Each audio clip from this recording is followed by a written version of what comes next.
Eu gostaria de fazer um registro aqui, muito importante, em relação à LGPD, Lei Geral de Proteção dos Dados. A gente não se deu conta ainda da responsabilidade que é a LGPD, a Lei Geral de Proteção de Dados. É a Lei 13.709 de 2018, Lei 13.709 de 2018, ou seja, já há bastante tempo vigorando, está em vigor, e a gente não se deu conta ainda das repercussões que vão advir em função dessa normativa e essa tratativa.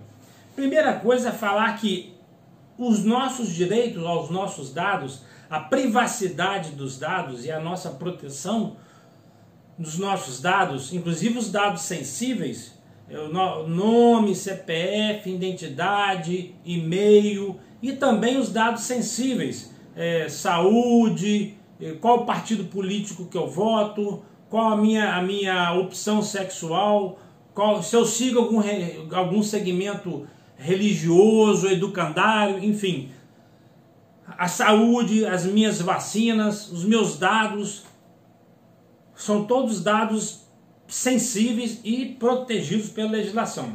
Uma coisa para falar também é que agora ela tomou corpo de Constituição Federal, através da Emenda Constitucional 115 de 2022, os direitos e garantias fundamentais previstos na Constituição Federal agora estão abrangendo também o direito à privacidade do dado. Isso quer dizer que o direito à privacidade dos dados é um direito fundamental previsto na Constituição Federal a partir da Emenda Constitucional 115. Essa emenda ela acrescentou lá no artigo 5º da Constituição Federal, que trata dos direitos e garantias fundamentais, acrescentou ao artigo 5º o inciso 79. Inciso 79 ao artigo 5º da Constituição Federal, que vai dizer para nós da proteção dos dados, o direito à proteção dos dados pessoais, como um direito fundamental.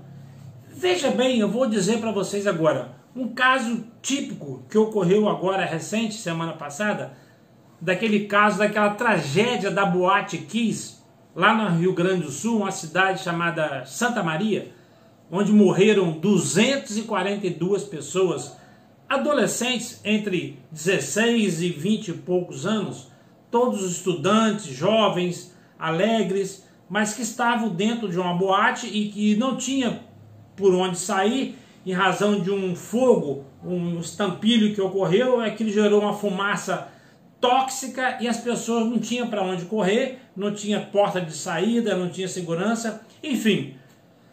O Brasil inteiro acompanhou aí, infelizmente, esse caso triste da Boate Kiss. E 4 pessoas ali foram levadas a julgamentos. O músico, o rapaz que vendeu o artefato, o dono da boate lá, enfim, algumas pessoas, 4 pessoas, foram consideradas culpadas, foram levadas a julgamento pelo Tribunal do Júri, que foi retirado da cidade, porque é uma cidadezinha pequenininha, Santa Maria, e foi desaforada. Houve o desaforamento do júri e o júri ocorreu na capital, lá no Rio Grande do Sul. O que acontece? Eles foram condenados. Acontece que agora, recente, o tribunal disse o seguinte: houve muita desproporção na coleta dos dados, porque o Ministério Público utilizou de uma ferramenta onde ele tinha acesso a tudo, a todos os dados sensíveis, inclusive, dos acusados. Então o Ministério Público tinha uma ferramenta em disparidade com a defesa.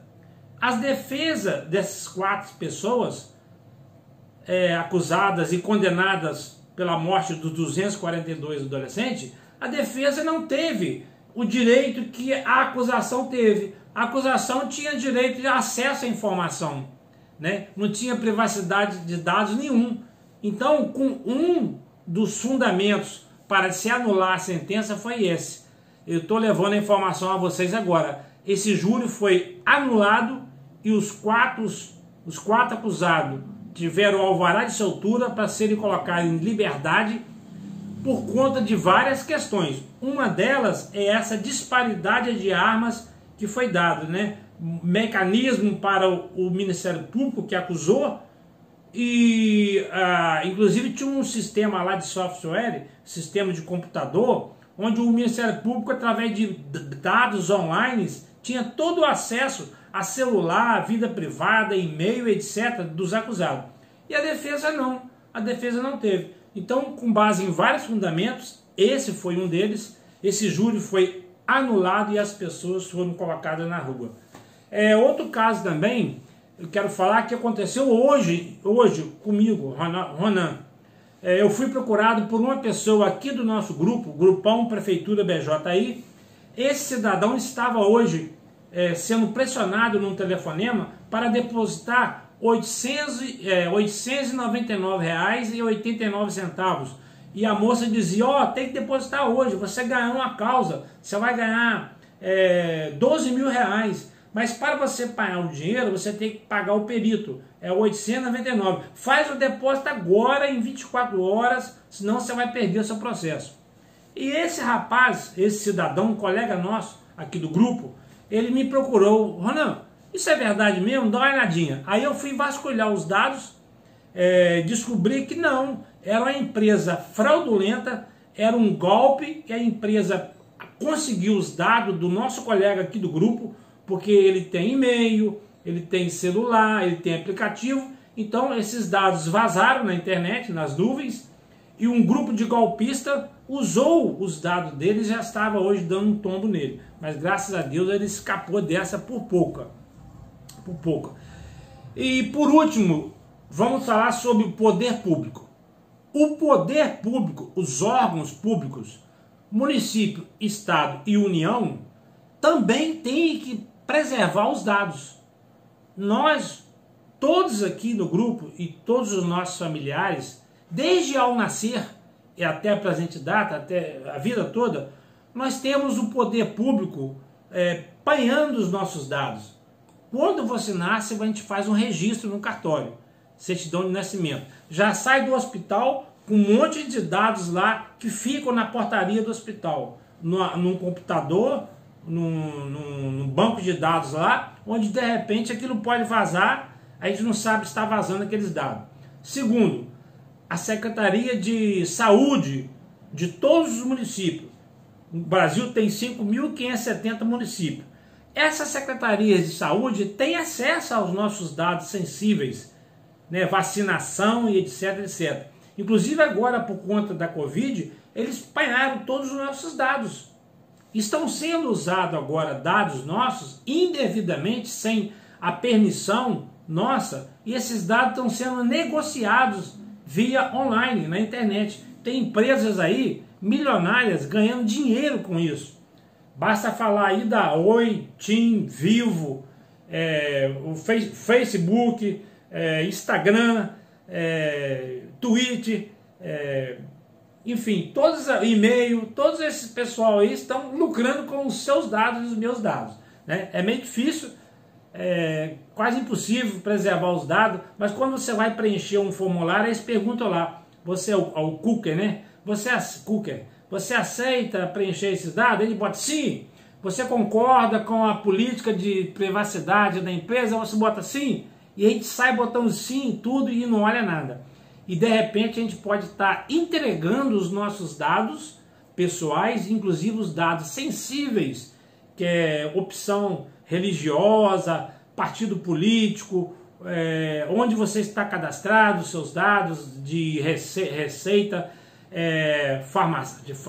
farmacêutica, os nossos dados sensíveis de medicamentos, de cirurgia, de opção religiosa, opção sexual, nome, raça, cor, credo, tudo isso pode estar sendo exposto indevidamente.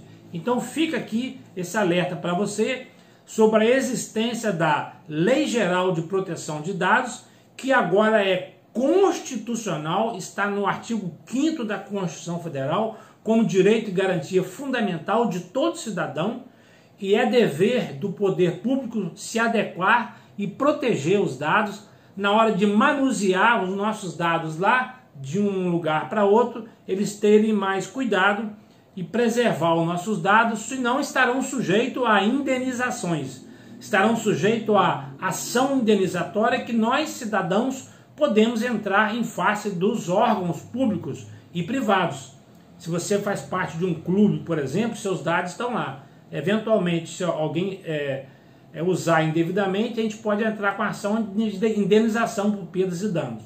Fica aí o alerta sobre a Lei Geral de Proteção de Dados.